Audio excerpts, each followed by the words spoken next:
A veces el cuerpo tiene unas manifestaciones muy especiales que se convierten en el anuncio de algo que está pasando en el interior. Entonces, por ejemplo, una fiebre no es gratuita. La fiebre te está diciendo que en tu interior puede estar pasando o puede haber una infección.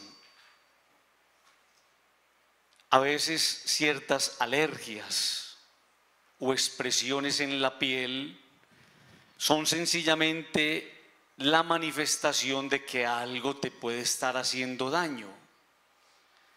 Y asimismo, la vida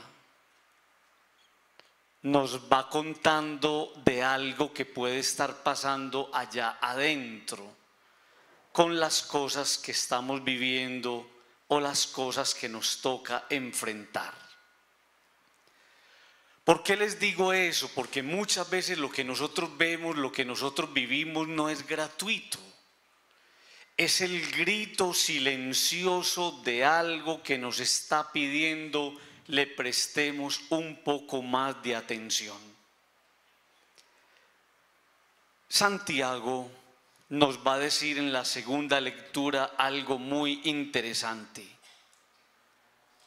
Nos va a decir con una pregunta: ¿de dónde proceden las guerras entre ustedes?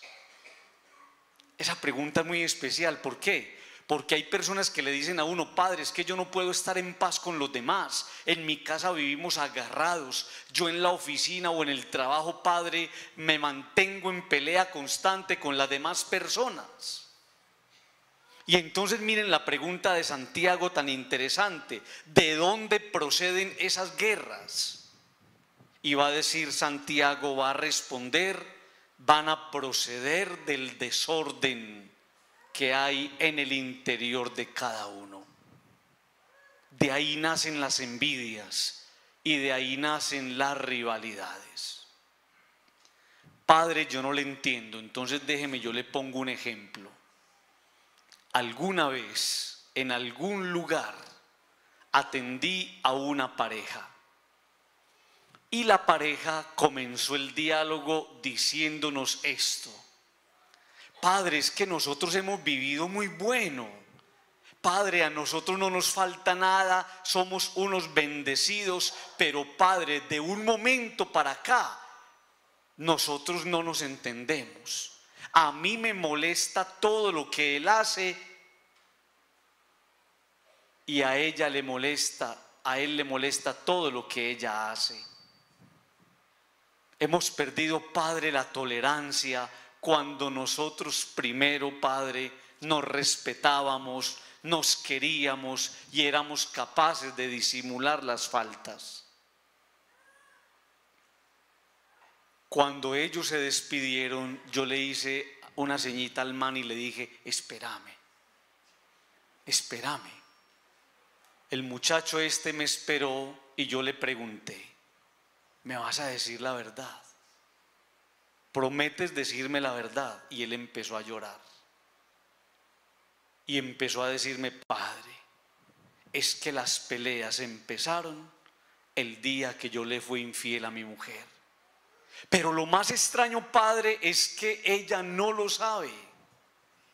Y yo le dije: ella no lo sabe, pero la vida lo sabe, Dios lo sabe y tú lo sabes. ¿De dónde nacen las guerras? ¿De dónde proceden las guerras entre ustedes? Nacen de haber abierto una puerta que no se debió abrir, y nacen en definitiva del desorden de sus pasiones. Entonces lo que a veces pasa en nuestra vida y lo que a veces pasa en la casa y lo que a veces pasa en la oficina y esa rabia constante que usted mantiene, esas cosas no son gratuitas. A veces son el resultado y el grito profundo de algo a lo que usted no le ha dado orden, de algo que está aconteciendo allá en su interior, de algo que hace que usted esté a punto de estallarse y que usted no ha sido capaz de socializarlo con alguien. Las guerras, esas impotencias que a veces manejamos, son el resultado seguramente de decisiones mal tomadas, de puertas que se abrieron que no se debían abrir, o sencillamente del desorden que en silencio, aunque alguien no lo sepa, estamos manejando.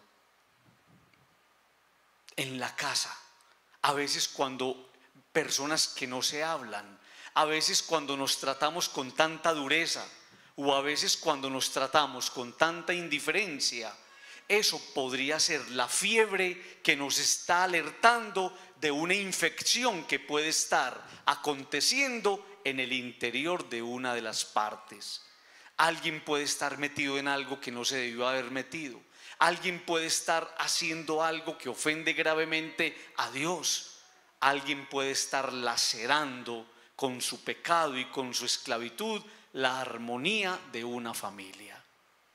Por eso la pregunta de Santiago es muy interesante.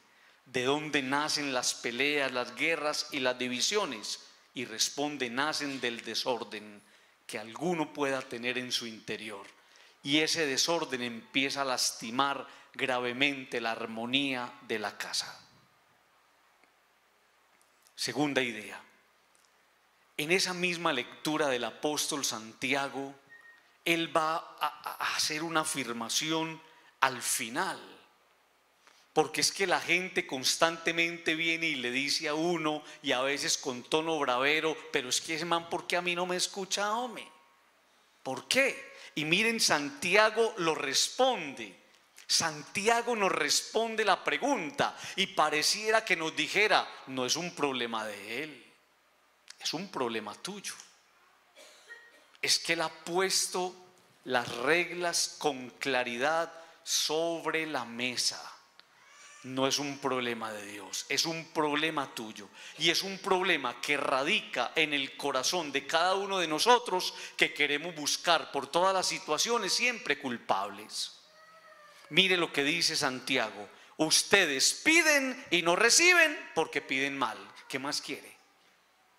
¿Cómo te atreves a seguir preguntándole a Dios cuando Dios es dadivoso, cuando Dios es generoso, cuando Dios es querido, cuando Dios es providente, cuando Dios es misericordia? ¿Cómo te atreves a pelear con Él cuando vos por dentro, porque sos muy marrullero, sabes que el problema no es de Él? El problema es tuyo. Y es tuyo porque vos querés que todo se te dé por ventanilla. Y a veces las cosas delante de Dios reclaman de nosotros un poco de dedicación, pero una dedicación seria. Entonces usted me puede preguntar: Padre, si el problema es que yo no sé orar porque pido mal, entonces ¿cómo debe ser mi oración? Y esa oración debe tener unas características muy especiales. Primero, esa oración tiene que ser bien dispuesta. Si yo tengo una novia, llego a la casa, me recibe en la cama sin bañarse, sin cepillarse, bien reblujada, sin peinarse, yo no vuelvo allá. No, demostrar el interés por la persona desde tu disposición, demostrar el interés por la persona desde la preparación. Por eso la persona que le dice a uno: es que yo no tengo que ir allá. Claro, decís que no tenés que ir allá porque querés manejar a Dios como manejas Netflix, desde la cama a la hora que te dé la gana y como querás. Disponete para Dios, prepárate para Dios. Y a veces nuestra oración no es escuchada porque no es una oración bien dispuesta. Soy yo rezando con los pies por allá encaramados, soy yo rezando haciendo otras cosas. No, disponete para Dios, prepara tu cuerpo, dispone tu cuerpo, tu actitud para el Señor, y trata a Dios como te gustaría que a vos te trataran. Recibí a Dios como te gustaría que a vos te recibieran. Segunda característica que debería tener esa oración: tendría que ser respetuosa y justa. ¿Cómo trato yo a Dios a veces? Yo trato a Dios con respeto. La manera como yo trato a Dios es una manera irrespetuosa, porque me acerco a Dios haciéndole reclamos, porque me acerco a Dios poniendo a Dios a perder, y termina Él debiéndome a mí. No, la oración para Dios debe ser respetuosa y debe ser justa. ¿Cómo así, Padre, que justa? Si Él es tan bueno con vos, si Él es tan generoso con vos, dale en la medida que Él te da a vos. Pero a veces le damos migajas, a veces le damos de cualquier forma y a veces le damos simplemente para alcanzar la tranquilidad de nuestra conciencia. Tercera característica de una oración agradable a Dios, que sea perseverante. Vos le pedís a Dios una vez y porque no te dio esa vez que le pediste, ya te peleaste con Él. La oración tiene que ser insistente, persistente, es decir, una oración que no se cansa. Entonces mire qué tan lindo. La palabra me dice que no recibimos porque no sabemos pedir. Y Dios me enseña a pedir. Una oración bien dispuesta, una oración respetuosa y justa y una oración que sea perseverante. Tercera idea.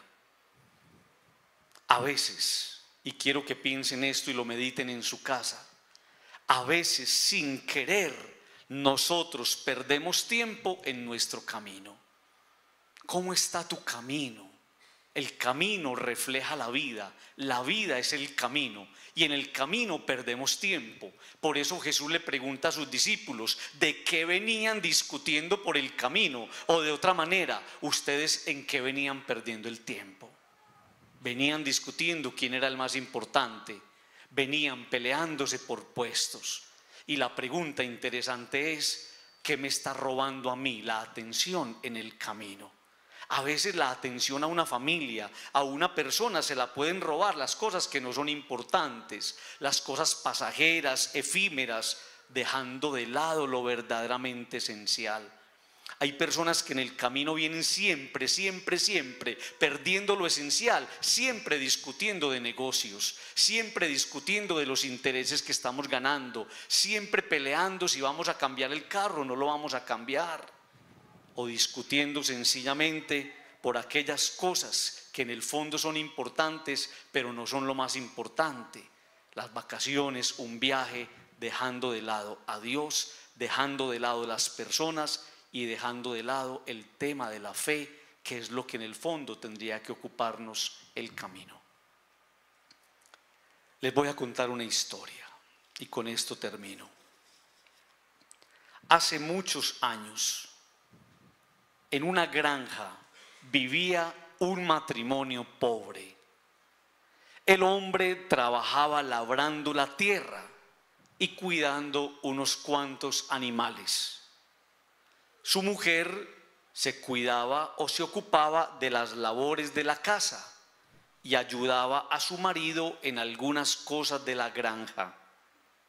Un día el marido, que había ordeñado la vaca, puso la leche en un balde y le dijo a la esposa: mujer, ve al mercado a vender la leche mientras yo termino de labrar la tierra. La mujer cogió el balde lleno de leche, se lo puso en la cabeza y se fue para el pueblo.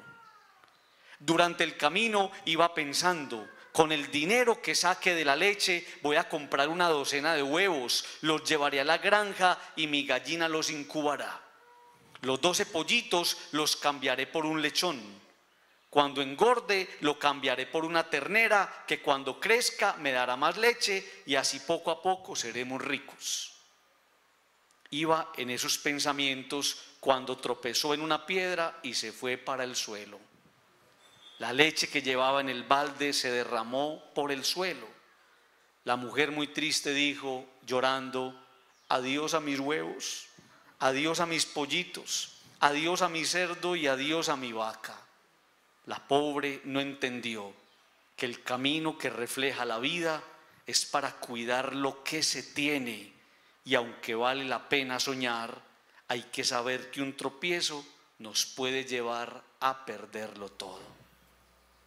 3 cositas. La primera, la ambición te descentra de lo esencial. Repito, la ambición te descentra de lo esencial, te saca de lo real y te pone a soñar, poniendo muchas veces en riesgo lo que has construido y que en definitiva es lo único cierto que posees. Segunda cosita, no permitas que la ambición te robe el tiempo que no es tuyo y que no te pertenece. Podrías tropezar y al volver la mirada correr el riesgo de no hallar lo que no supiste cuidar. Tercera cosita, la única ambición permitida es la de soñar un mundo mejor donde tú seas constructor de cosas buenas y de nuevas oportunidades. Cierra tus ojos. Con tus ojos cerrados, le vas a pedir al Señor una gracia. La gracia de tener un corazón agradecido. Porque el agradecido no es ambicioso. El agradecido valora lo que tiene y se abre a las oportunidades en paz de tener más, sin poner en riesgo lo que tiene. Ustedes de que vienen discutiendo por el camino, las peleas en su casa son por plata. Las peleas en su casa son por los intereses que bajos o altos están generando en un negocio. Las peleas en la casa es porque usted pone más y yo pongo menos. Esas peleas nacen del desorden que hay en el interior. Cuando la única pelea y la única guerra permitida tendría que ser salvar una familia, salvar un matrimonio, salvar a los hijos. A veces el desorden que está dándose en la casa no es gratuito. Es el reflejo del desorden que algunos tenemos en nuestro interior. Señor Jesús, en esta tarde nos ponemos en tus manos y te pedimos que nos concedas la gracia de cuidar lo que verdaderamente vale la pena. Vale la pena soñar con lo que no tenemos, pero más vale la pena cuidar lo que en las manos tenemos como un regalo tuyo. Señor Jesús, ayúdanos todos los días a vencer la tentación de la ambición. Digan conmigo, amén.